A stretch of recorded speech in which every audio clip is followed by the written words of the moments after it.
Existen religiones que intentan eliminar el sufrimiento, como por ejemplo la religión budista, que toda su filosofía se centra en enseñar cómo dejar de sufrir.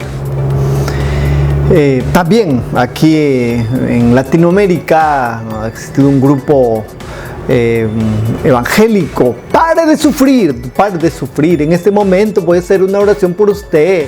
A usted le doy la cabeza, acerque la cabeza al televisor, voy a orar por usted y usted se va a salir. La gente va muerta, acercaba la cabeza al tele.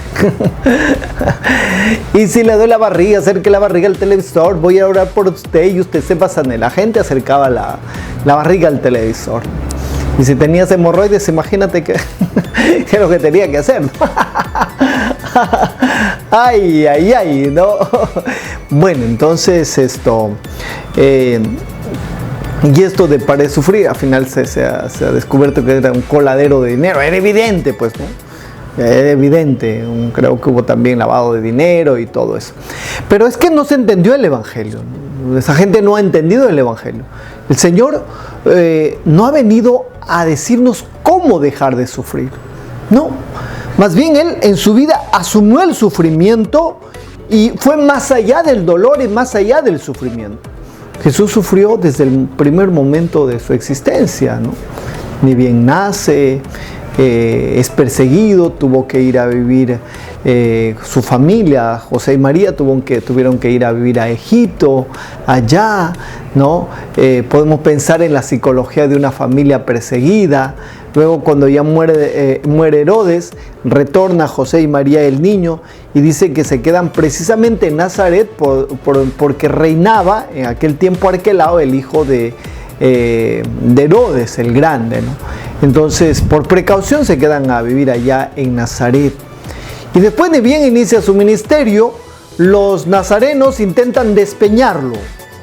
Y después en varios momentos de su vida intentan asesinar a Jesús, hasta que al final terminan asesinándolo, ¿no?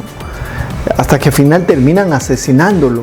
Y yo siempre digo, cuando la gente viene y me dice, les pasa algún dolor, alguna desgracia, y me dice, Padre, ¿por qué a mí? Y yo le digo, ¿por qué no tiene que ser a ti? ¿Por qué tiene que ser a mí? ¿Por qué tiene que ser el vecino? ¿No?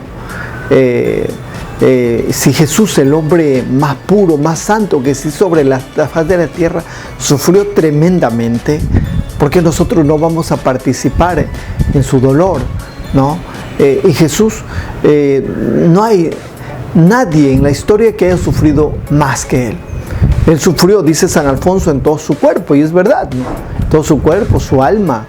Él sufrió corporalmente, psicológicamente y espiritualmente. Analicemos, ¿no?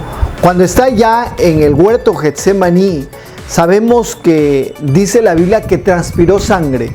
Dicen los médicos que eso es posible, que una persona puede transpirar sangre cuando está en una angustia muy grande, los poros se dilatan, pero es una experiencia muy dolorosa, muy dolorosa. Después es capturado, siendo inocente es capturado, y lo llevan de tribunal en tribunal como una pelota, ¿no? Y luego allá es azotado, ¿no?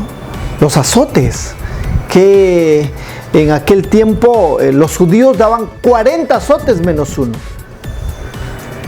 porque eran muy legalistas. La ley decía 40, pero para que no se pasen, mejor no, de repente no sé cómo, no sé qué, vamos, 40 azotes, o sea 39. A Jesús no le pegaron los judíos, fueron los romanos. ¿Cuántos azotes? No lo sabemos. Y los azotes eran se llama fragum, ¿no? Cuero trenzado, al final tenía 3 o 4 extremos, y al final de cada extremo tenía huesecillos o piedrecitas, de tal modo que cuando le daba a la persona, ¡plum!, al jalarlo le arranchaba la piel. O sea, en la espalda de Jesús estaba una llaga. Qué feo, qué doloroso, ¿no? Y después le ponen la corona de espinas, se burlan de él, o sea, ese dolor tan grande. Luego tiene que cargar con su cruz, el peso de cargar la cruz. Y llegando allá precisamente, en la cruz le desnudan, le quitan la túnica. Cuando nuestra piel está lastimada y se pega la herida con la ropa, para que despegarlo tenemos que ponerle agua o alcohol. A Jesús no le pusieron agua, no le pusieron alcohol, simplemente ¡plum!, le quitaron. O sea, nuevamente le abrieron la herida de la espalda, ¿no? Y después le ponen y el mismo hecho de desnudarlo, ¿no? O sea, es la vergüenza que sentiría el clavarlo en las manos, los pies. ¿A quién le gustaría que le claven las manos, los pies, no? Y luego lo levantan. Y allá el Señor en la cruz dice: tengo sed. Y claro, ¿cómo no va a tener sed? Dicen los médicos que a esas horas Jesús estaba deshidratado porque había perdido agua, sales, minerales, ¿no? Entonces él estaba deshidratado, sus labios estaban rajados, dicen los médicos. Y tanta la crueldad humana que en vez de acercarle por lo menos una gota de agua, le acercan vinagre, algo que ardía. Él lo que quería en ese momento, dicen los médicos, que lo que quería era abanicarse en las manos, pero estaban clavadas, ¿no? Y ya muere el Señor diciendo: no, todo está cumplido. Y muere de asfixia. El Señor muere de asfixia porque la crucifixión era una postura para dar muerte lenta pero segura. El crucificado moría de asfixia porque no podía respirar, los pulmones se contraían y no podía respirar. Para poder tomar una bocanada de aire tenía que cogerse sobre sus propios clavos e impulsarse sus pies clavados para tomar un poquito de aire, ¿no? Y los crucificados podían durar allí 3 días, ¿no? 3 días. Y a veces por misericordia le cortaban las piernas, al cortar ya hace un día y ya los pulmones se construían. O sea, fue algo muy fuerte. Ese es el dolor físico, el dolor moral y el dolor espiritual de cargar con el peso de la humanidad. Es un peso que nadie podría soportar. Por eso digo que Jesús Él sufrió. No hay nadie en la historia de la humanidad que haya sufrido. Por eso cuando nos toque sufrir, pues simplemente hay que mirar la cruz y hacer, como decía San Pablo: completo en mi cuerpo los sufrimientos que faltan a la pasión, ¿no? Entonces eso, tener una oportunidad para asociarnos. Tampoco se trata de buscar el dolor por el dolor, ¿no? Como a veces había algún tipo en la historia de ese tipo de espiritualidades. No, sino que cuando viene el dolor, viene el sufrimiento, hay que saber asumirlo y no andar de repente amargándonos y echándole la culpa a Dios y decirle: ¿tú qué sabes de dolor? Claro que nuestro Dios sabe de dolor porque Él sufrió, ¿no? Él sufrió, Jesús sufrió, el Padre también sufrió al ver a su Hijo morir.